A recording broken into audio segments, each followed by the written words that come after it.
Muy buenas noches, vamos a dar comienzo a nuestro informativo. Hoy en nuestro informativo, en el espacio La Entrevista, nos acompaña Óscar Clavell, diputado nacional del Partido Popular. Buenas noches, Óscar. Muy buenas noches, Monse.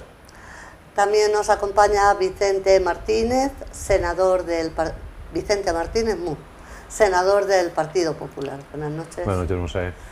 Recalcamos lo de Mus porque Vicente Martínez hay más gente. Hay más, sí. Bien, pues el motivo en el que yo hoy quería que estuvierais aquí es porque ayer se ha tomado posesión tanto en el Congreso como en el Senado. Entonces yo quería que me dijerais cómo transcurrió todo. Pues bien, pues venimos con noticias y con novedades pues recién salidas del horno. Efectivamente, ayer se constituyeron las dos cámaras, tanto el Congreso de los Diputados como el Senado, y se eligió la mesa del Congreso y del Senado, que son los representantes o las personas que van a dirigir ambas cámaras. Y estamos hablando de la tercera y cuarta personas más importantes del Estado, ¿eh? Hay que tener en cuenta que no se vota un cargo insignificante, sino con mucho peso y con mucha relevancia. Del Senado pues hablará mi compañero que estuvo allí presente, y del Congreso puedo hablar yo que estuve allí. La verdad es que fue una votación difícil, una votación que nos marcaría la inercia, nos marcaría la tendencia de lo que va a pasar ahora, a partir de ahora, porque hay mucha gente que está dudando si va a haber gobierno, si no va a haber gobierno, si va a haber sesión de investidura para que X persona se presenta y pueda salir o no elegida presidente del gobierno, que es lo que va a pasar en el Congreso. Ayer vimos que Pedro Sánchez lo tiene atado, y todo muy bien atado, con sus socios. Con los socios de antes, que no nos sorprenda que pacte con Esquerra Republicana, porque ya venía una legislatura pactando con Esquerra Republicana. Que no nos sorprenda que pacte con Podemos, porque no solamente venía pactando con Podemos, sino gobernando con Podemos. Que no nos sorprenda que pacte con Compromís, porque ya venía una legislatura pactando con Compromís. Que no nos sorprenda que pacte con Bildu, porque ya venía una legislatura pactando con Bildu, y de hecho se esperaron a que pasasen las elecciones generales para poder mover ficha públicamente y abiertamente en un gobierno como es el de Navarra, un gobierno autonómico, que fueron las elecciones exactamente como el de la mayoría de comunidades autónomas el día 28 de mayo, y se esperaron a que pasaran las elecciones generales para pactar abiertamente con Bildu, y que Bildu, con su abstención, facilitase que la socialista Chivite fuese otra vez presidenta de Navarra. Y ahora, que nadie nos sorprenda que pueda pactar con Puigdemont, con el fugado, con el que ha huido de la justicia y de las leyes españolas y que está en Bélgica dando vueltas por el mundo. Que a nadie le sorprenda ni lo más mínimo, porque si ahora, a día de hoy, hay una presidenta del Congreso de los Diputados socialista, es gracias a los votos de los diputados de Puigdemont, de Junts per Cat.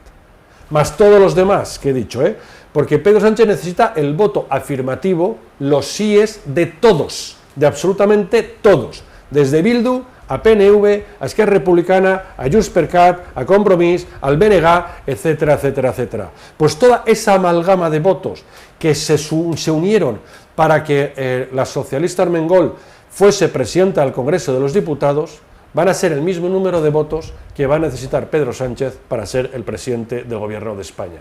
Que a nadie le sorprende a día de hoy, que no lo encuentren como una sorpresa cuando ocurra, si ocurre, y visto lo visto ayer, hay muchas posibilidades de que ocurra dentro de unos días. Bueno, Vicente, ¿y en el Senado cómo transcurría? Bueno, distinto, ¿no? Lógicamente con un ojo puesto y viendo por el teléfono qué pasaba en el Congreso, que es donde podía haber sorpresas. En el Senado no hubo sorpresas, gracias a Dios. Tuvimos la elección de lo que yo creo va a ser un magnífico presidente, que es Pedro Rollán, que fue en su día el alcalde más votado de España, una persona con mucha trayectoria política y con mucho sentido de Estado, que es lo que corresponde a un presidente, como decía Óscar, de una institución que va a ser la máxima o la cuarta autoridad del Estado en orden jerárquico. Y ahí pues hubo menos juego, ¿no? Solo hubo dos candidatos a la presidencia, que eran el propio Pedro Rollán. No presentó los socialistas tampoco candidatura a la presidencia, solo presentó candidatura en un gesto que yo entiendo que bueno, ellos sabrán explicar por qué, pero se presentó un candidato de Vox que solo tiene 3 senadores y entonces salió elegido el presidente Pedro Rollán con los 143 votos del PP y el resto de votos en blanco, salvo los 3 de Vox que votaron a su propio candidato. Por tanto, esa parte, digamos, fue fácil y además pues tuvimos, yo creo, una composición de una mesa muy completa. Allí tenemos la ventaja o la riqueza de tener muchos expresidentes autonómicos. Formó parte también de la mesa como vicepresidente Guillermo Fernández Vara. Tuvimos, aunque de manera fugaz, y quiero contarlo porque me pareció fatal, a Chimo Puig allí, de senador.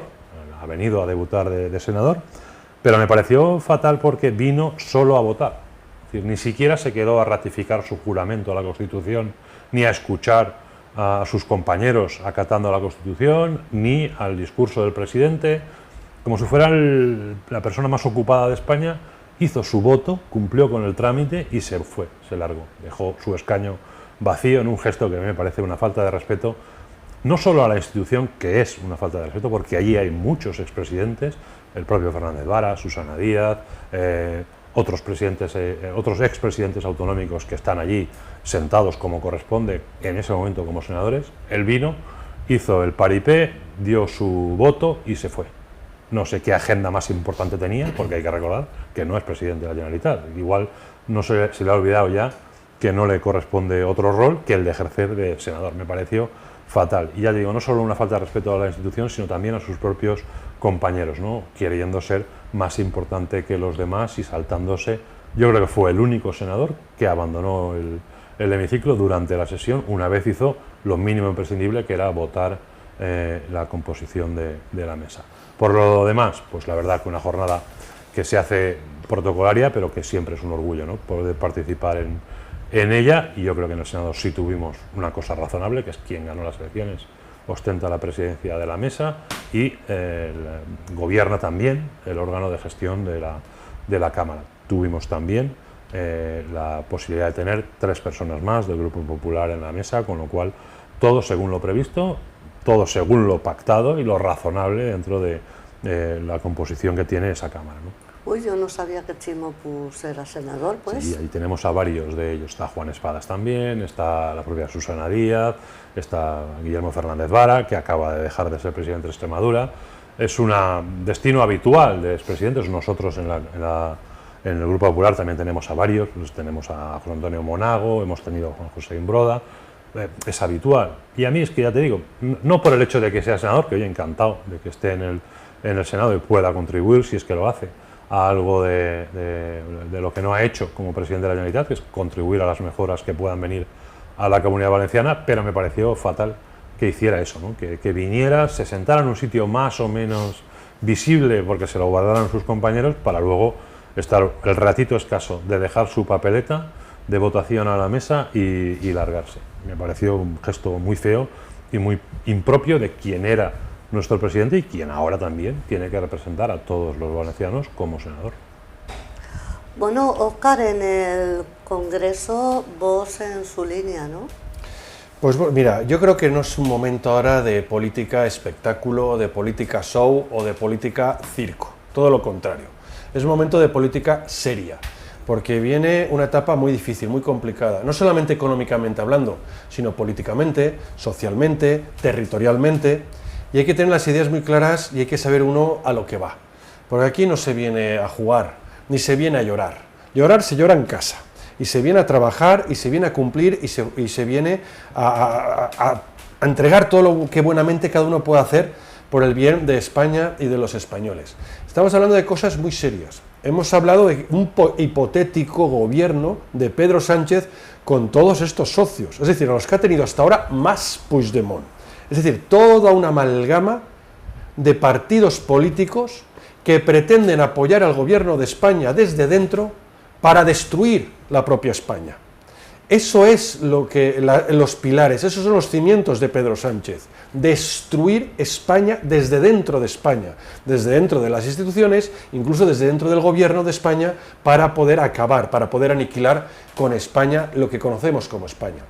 Y siempre que gobierna el Partido Socialista, ha pasado históricamente y ahora más, hay una víctima clara, que somos los valencianos.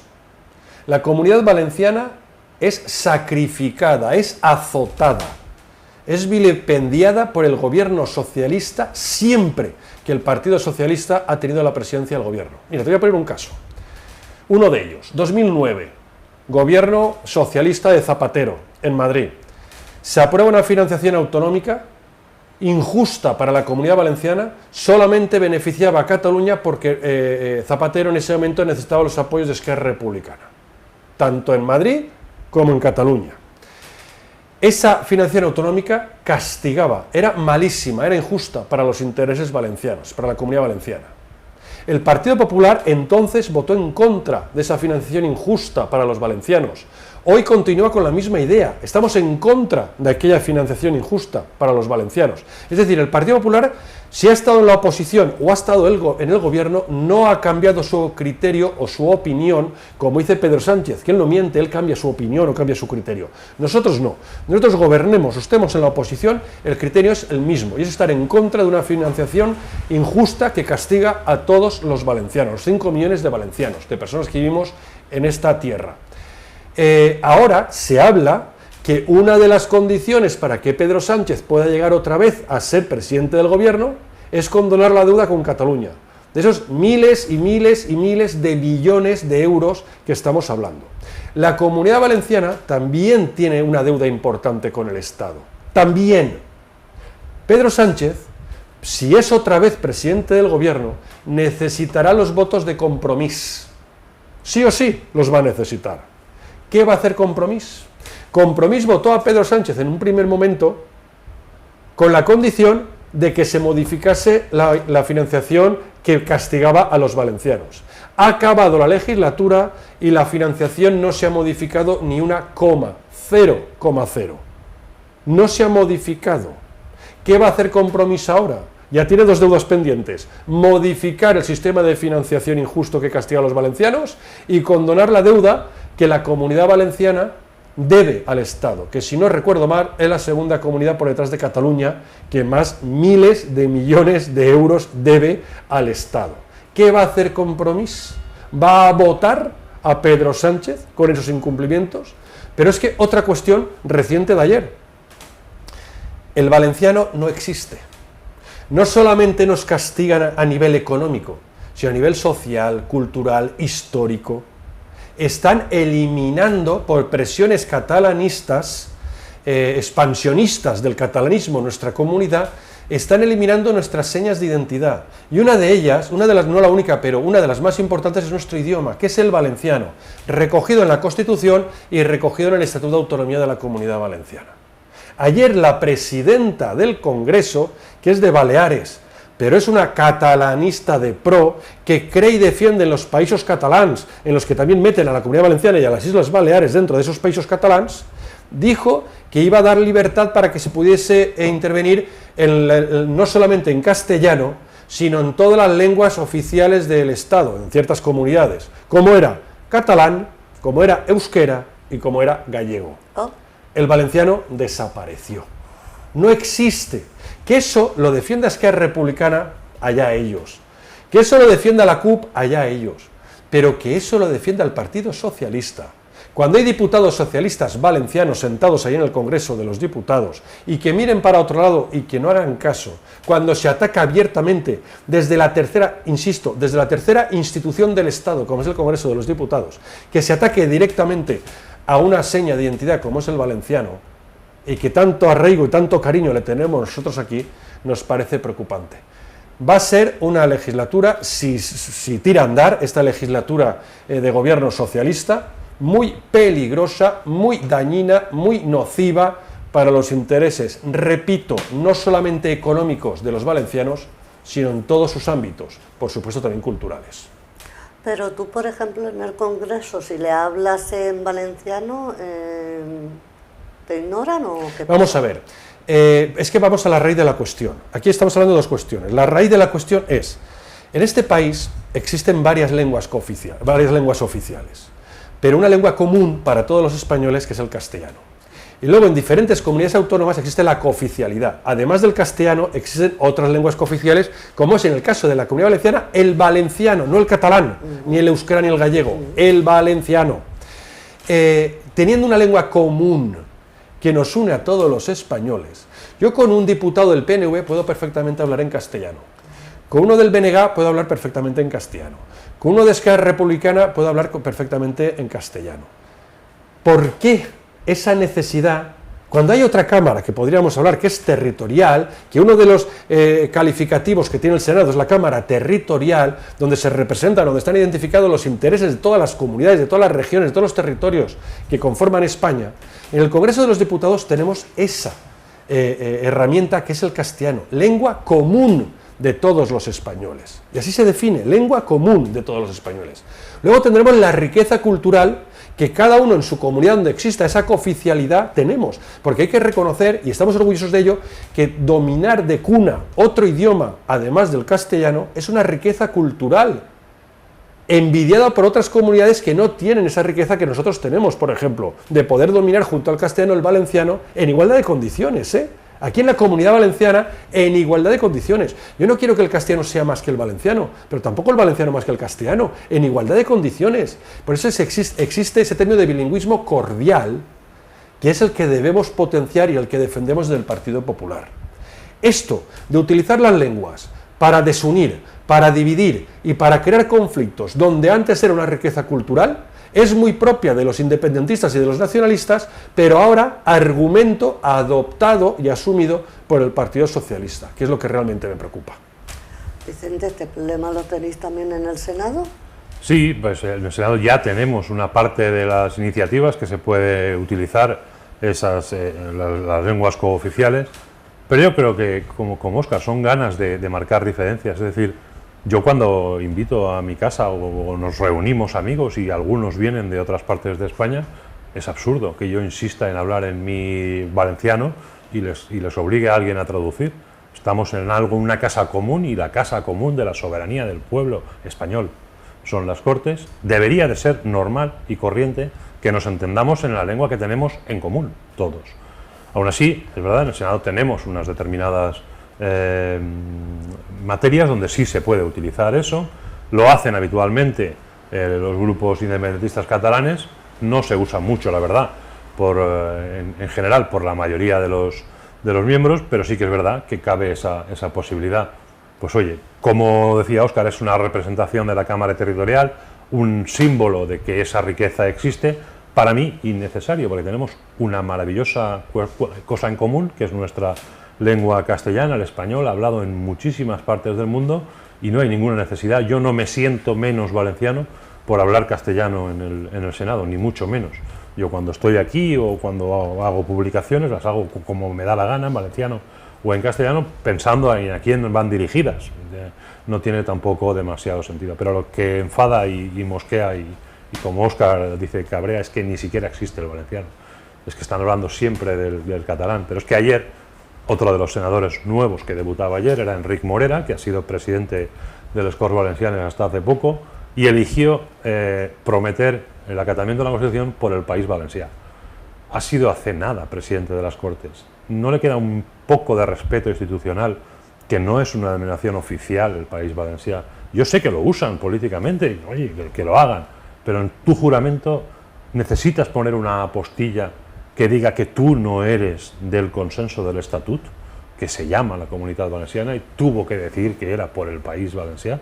Qué necesidad, ¿no? Pues son ganas de dividir, ganas de enfrentar, ganas de confrontar donde no hay ninguna necesidad. Los españoles tienen muchísimos problemas que los políticos tenemos que solucionar, distintos de esas guerras tontas, absurdas, que además generan heridas sin sentido y conflictos donde no debería haberlos, ¿no? Como decía Óscar, aquí nos entendemos perfectamente, tú, Óscar y yo, en castellano, con toda normalidad. Si salimos, Óscar y yo lo haremos valenciano, nos iremos a determinada tienda o a determinado lugar y te acoplarás a las circunstancias buscando lo común, lo que nos une.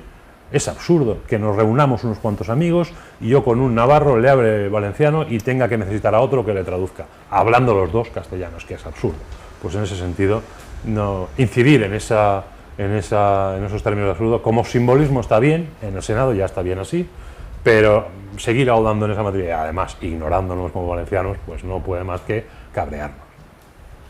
Bueno, y se ha tomado posesión, pero todavía no está clara la presidencia. ¿Creéis que van a haber nuevas elecciones o no? La presidencia del gobierno, estamos hablando. Sí, claro, Ahora, el siguiente paso sería una sesión de investidura del presidente del gobierno en el Congreso, el candidato, ¿no? El candidato al presidente del gobierno en el Congreso.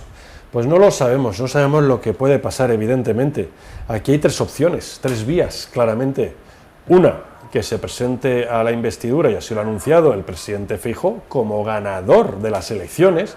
No olvidemos que el Partido Popular fue claramente el ganador de las elecciones generales y de las elecciones de mayo, de las elecciones autonómicas y municipales del 28 de mayo y las elecciones generales del 23 de julio. Victorias que ha intentado Pedro Sánchez eclipsar, primero con la convocatoria, con el adelanto electoral, el día 29 de mayo, el día siguiente a las elecciones del 28 de mayo, y después, el 23 de julio, al día siguiente, pues negando que el Partido Popular había ganado las elecciones, cuando es falso. El Partido Popular en esas elecciones generales, respecto a las últimas generales, ha aumentado en 3 millones de votos. Ha pasado de 5 a 8 millones de votos. 3 millones de españoles más depositaron su confianza en el Partido Popular que respecto a hace 4 años, en las elecciones del año 19. Hemos aumentado 48 diputados más de los que teníamos. Ningún partido, nunca, ninguno, en la historia de la democracia española, ha conseguido de unas elecciones a otras este aumento tanto de votos como de diputados. Y ningún candidato del Partido Popular, ninguno, ha ganado unas elecciones generales en su primera vez que acude o se presenta a unas elecciones generales. Nadie, nadie. Hemos tenido presidentes del gobierno del Partido Popular, incluso con mayorías absolutas, pero no habían ganado nunca las elecciones la primera vez que se presentaban. El único ha sido Feijóo. Es decir, que podemos estar contentos del resultado electoral. 8 millones de votos y 137 diputados. Eso hay que tenerlo en cuenta. Por tanto, al ser la fuerza preferida por los españoles, la fuerza que más confianza ha arrastrado de los votantes españoles, es también el que debería presentarse, salga o no salga la investidura, eso es otra cuestión, pero debería presentarse, como ha anunciado el presidente Feijóo, a la investidura. Otra opción es que la suma de perdedores, entre ellos Pedro Sánchez, aglutine los votos suficientes como ocurrió ayer en la mesa del Congreso, que sacasen esos 178 votos de los 176 que son necesarios, la mayoría absoluta, y que puedan presentarse. Pero estamos hablando de la suma de todos los perdedores, de todos, prácticamente de todos, menos Partido Popular y menos algún otro partido, pero de todos, para que Pedro Sánchez lograse ser presidente del gobierno. Si falla una investidura y falla la otra investidura, la tercera vía que nos queda es la repetición de las elecciones. Todavía es pronto anunciar o saber o predecir qué va a pasar, porque yo no lo sé, sinceramente no lo sé, pero seguro que en estas próximas semanas, o incluso días, habrá movimientos que nos clarificará cuál es el camino a seguir. ¿Tú compartes la misma opinión, Vicente? Sí, yo la verdad es que tengo una gran tristeza porque me da la sensación de que Sánchez está dispuesto a lo que sea, no tiene límites, no tiene precio.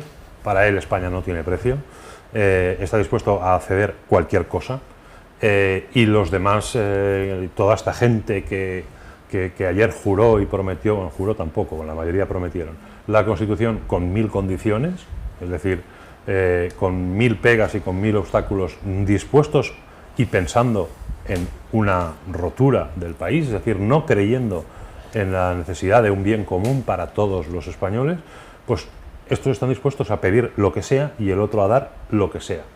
En ese escenario, pues lamentablemente me da la sensación de que tenemos muchas probabilidades de volver a tener un gobierno tan absurdo como la del presidente, la de Pedro Sánchez y los socialistas, tragando con todos los que no quieren una España como la queremos la inmensa mayoría de los españoles, como lo demostraron en el 23 de julio en las elecciones.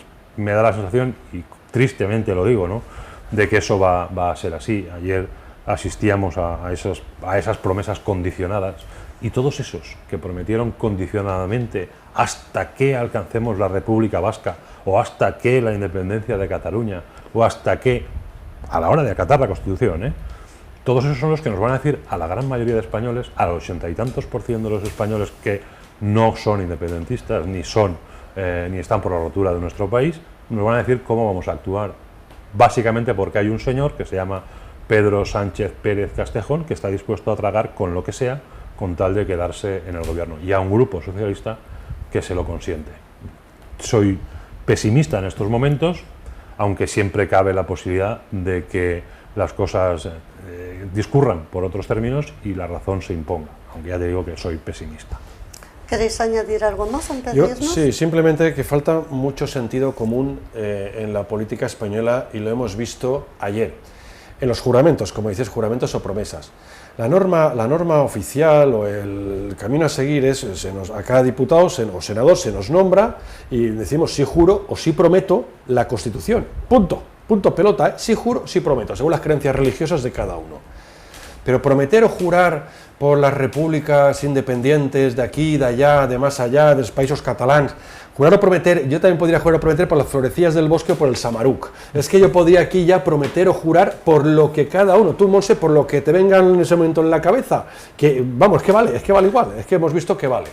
Pero esos señores y señoras diputados, diputadas, senadores, senadoras y no sé cuántas de todos los sexos, ¿por qué que quieren destruir o se niegan a acatar, a cumplir y hacer cumplir la Constitución española y las normas del Reino de España?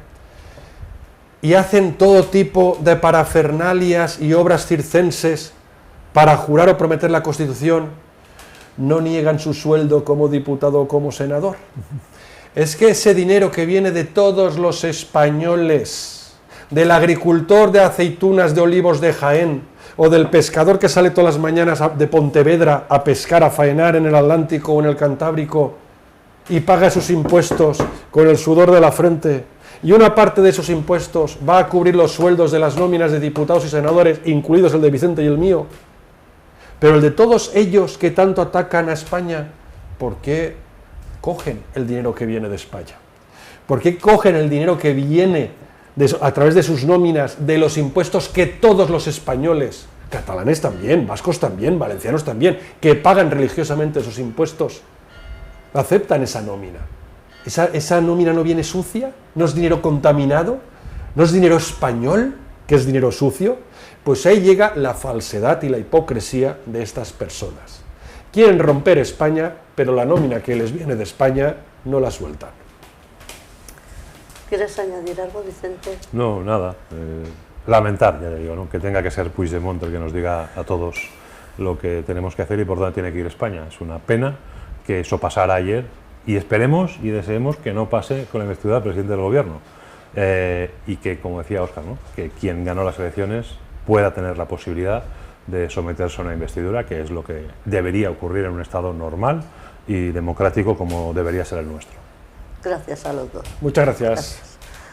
Chimo Llopis, alcalde de la población de La Llosa, anuncia que tiene aprobado nuevos talleres de empleo, entre ellos uno solo para mujeres. En estos días se troben també resolucions, i aquestes resolucions volen dir de que una vegada més, ja ho anunciàvem en el seu dia, que havíem demanat subvenció per al tema dels tallers d'empleo i que, bueno, que havien quedat els primers, i com havien quedat els primers era el més normal que tornàvem a tindre més tallers d'empleo en la localitat. En aquest cas han aplegat, en esta setmana passada hi ha dues resolucions, un taller que serà el primer, en aquest cas d'aquestes característiques que se farà, que és d'homes per a dones, se contrataran 20 persones i les 20 persones tenen que ser tot dones, i un altre taller, seguint en els que demanem tots els anys, que sí que això serà mixto d'homes i dones i que realment pues, bueno, també ens han aprovat. Per tant, pues, bueno, ja tenim dos tallers d'empleo aprovats per a que antes de que acabe l'any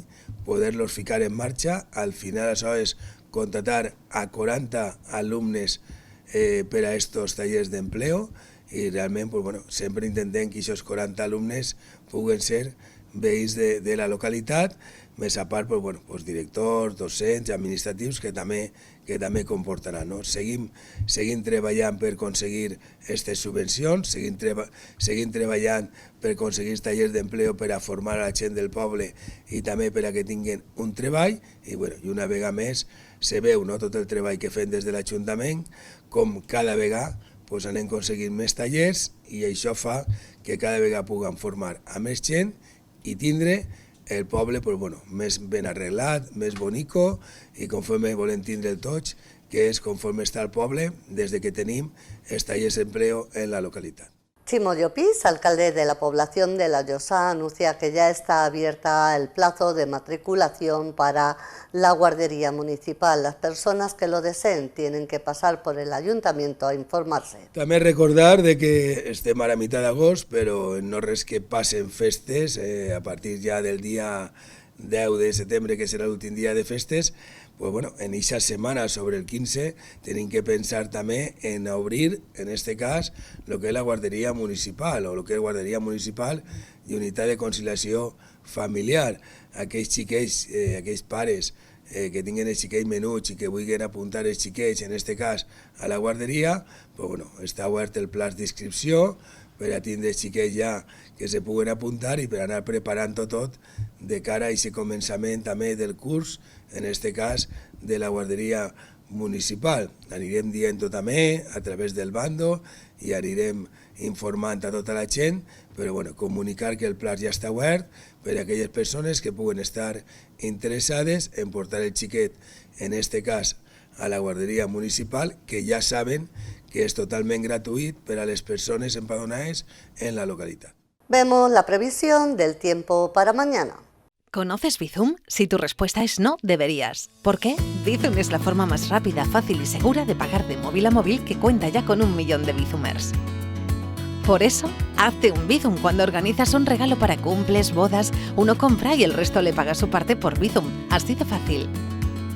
Hazte un Bizum cuando compartes piso o suscripción a Netflix o cuando compras algo en Wallapop. Con Bizum los pagos son rápidos y seguros. Hazte un Bizum cuando viajas en grupo y un amigo compra los vuelos, otro reserva hotel. Con Bizum se saldan cuentas y botes en segundos. Hazte un Bizum cuando sales a comer, a tomar café o a las cañas after work. Uno paga lo de todos y se lo devuelven por Bizum. Hazte un Bizum siempre, para pagarle a tu amigo las entradas del concierto o festival, la reserva de la pista del partido, el euromillón o tu parte de las pizzas. ¿Cómo podías vivir sin Bizum? Di adiós al ya te pagaré, di hola al te lo pago con Bizum. Actívalo ya en tu banco.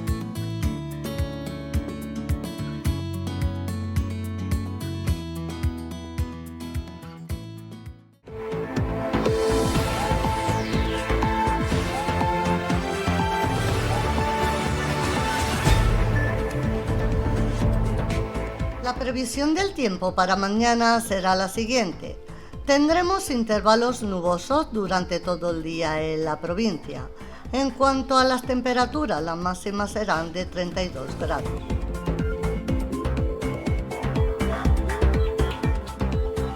En la Val d'Uixó para mañana habrá una humedad de un 56%, con un viento de 8 km por hora y unas rachas de 12 km por hora. Ahora conoceremos la previsión del tiempo en la Val d'Uixó para los próximos 7 días.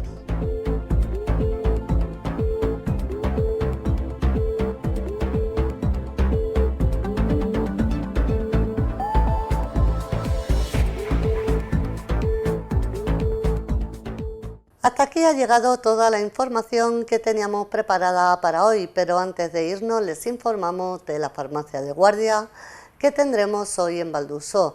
Es la de Vicente Nebot, de la calle Maestro Rodrigo número 12. Como siempre, les invitamos a que continúen con nosotros y disfruten de nuestra programación.